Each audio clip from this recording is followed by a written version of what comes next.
নওশাদ সিদ্দিকী তিনি কিন্তু পথে নেমে এসেছেন। এসআইআর এর নাম যাদের বাদ গেছে তাদের নাম তুলতে হবে, আর এই দাবিতেই শিয়ালদা থেকে সমর্থকদের নিয়ে নওশাদ সিদ্দিকী তার মিছিলের ছবি আপনারা দেখছেন।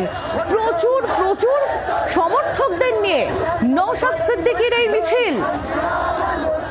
বুলডোজার রাজ নিয়েও আজ তিনি সরব হয়েছেন এই মিছিল থেকে। কথা বলবো প্রসেনজিৎ সর্দারের সঙ্গে, আমাদের প্রতিনিধি রয়েছেন আমাদের সঙ্গে টেলিফোন লাইনে। প্রসেনজিৎ, একদিকে যখন আমরা দেখছি তৃণমূল কংগ্রেসের যে কর্মসূচি তাতে সব বিধায়কদের খুঁজে পাওয়া যাচ্ছে না, আর নওশাদ সিদ্দিকী তিনি রীতিমতো হাজার হাজার কর্মী সমর্থক নিয়ে পথে নামছেন।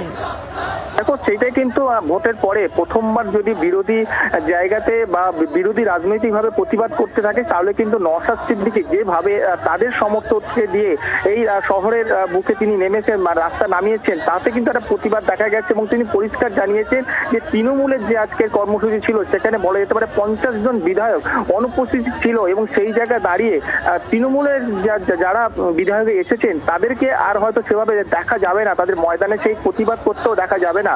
তৃণমূল দলটাই দুর্নীতির মধ্যেই কিন্তু ছিল, সেটা তিনি জানিয়েছেন। পাশাপাশি তিনি আরো কিন্তু বলেছেন যে এই যে অনুপ্রবেশকারী যে বন্ধ করার জন্য যে জমি দিয়েছে এবং মাননীয় মুখ্যমন্ত্রী শুভেন্দু অধিকারী সেই জায়গায় তিনি সাধুবাদ জানিয়েছেন। পাশাপাশি তার দীর্ঘদিনের কিন্তু সেটাও দাবি ছিল, যেমন বিরোধীদের দাবি ছিল বাম, কংগ্রেস বা বিজেপির, সেই জায়গায় দাঁড়িয়ে সেক্ষেত্রেও তিনি কিন্তু মুখ্যমন্ত্রীকে তিনি প্রশংসা করেছেন। পাশাপাশি তিনি এই যে বিজেপি নেতাকে মারধর করা হয়েছে নরেন্দ্রপুরে, সেখানেও সে বিষয়েও মুখ খুলেছেন। মানে সব রকম ইস্যুতে তিনি আজ সরব হয়েছেন। প্রসেনজিৎ, ধন্যবাদ তোমায়। প্রসেনজিৎ সর্দার আমাদের প্রতিনিধি ছিলেন আমাদের সঙ্গে টেলিফোন লাইনে।